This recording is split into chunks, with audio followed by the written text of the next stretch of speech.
ভাই আপনি যা কথা দিয়েছেন যে মানলেই তো হতো। আমরা তো বলেছি, তাহলে আইনমন্ত্রী, প্রধানমন্ত্রী, স্বরাষ্ট্রমন্ত্রী, আপনারা গণভোটে ভোট দিয়েছেন না? আপনারা ভোট দিতে গিয়েছেন 12 তারিখে এবং হাতে ভোট দিতে বলেছেন।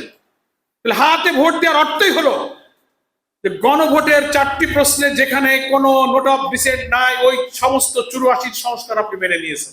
এখন আপনি বলেন যে না ওটা বেআইনি। তো এতদিন আপনি বলেননি তো। এই রাষ্ট্রপতির আদেশের সময় আপনি ছিলেন, সংবিধান সংস্কার পরিষদের তৈরি হলো, সেখানে আপনি ছিলেন। গণভোটের দাবি আপনারা করেছিলেন, একদিনে করতে হবে তাও আপনারা করেছিলেন। জামাত বলেছেন গণভোট আগে করতে হবে।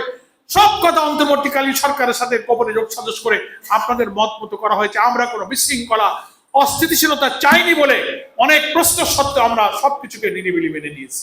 এখন আপনি জনগণের রায়ে অন্তত রাষ্ট্রের সংশোধনটা হয়ে 18 কোটি মানুষের একটা শান্তিপূর্ণ, নিরাপদ, বৈষম্যহীন একটা সামাজিক, দুর্নীতিমুক্ত, দলীয়করণ মুক্ত একটা চমৎকার বাংলাদেশ তৈরি হোক, জনগণ যেটা চাচ্ছে, আপনারা সেই পথের উল্টা হাঁটতে শুরু করেছে। এটার সমাধান হবে না।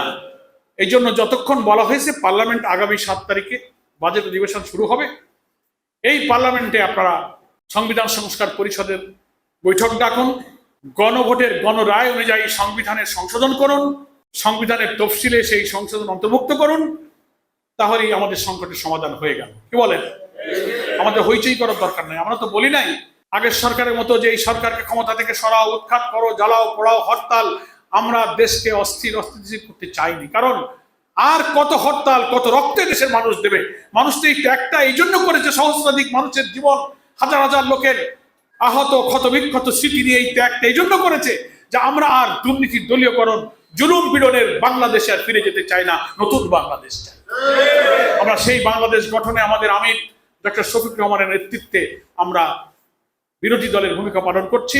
আমাদের সেটা গতানুগতিক কোনো বিরোধী দল নয়, আমরা গঠনমূলক এবং নিয়মতান্ত্রিক আন্দোলন আমরা করব। এই জন্য পার্লামেন্টে রাজনৈতিক বিতর্ক আপনারা সমাধান করুন। যা পার্লামেন্টে নিষ্পত্তি হতে পারে সেই জিনিসকে রাজপথে ঠেলে দেবেন না, আমরা সরকারকে বলেছি।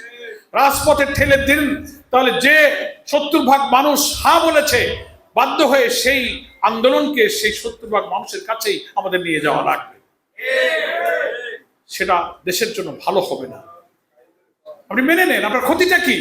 আপনারা তো দলীয়করণ মুক্ত, দুর্নীতি মুক্ত রাষ্ট্রের জন্য আপনারা তো আন্দোলন করেছিলেন।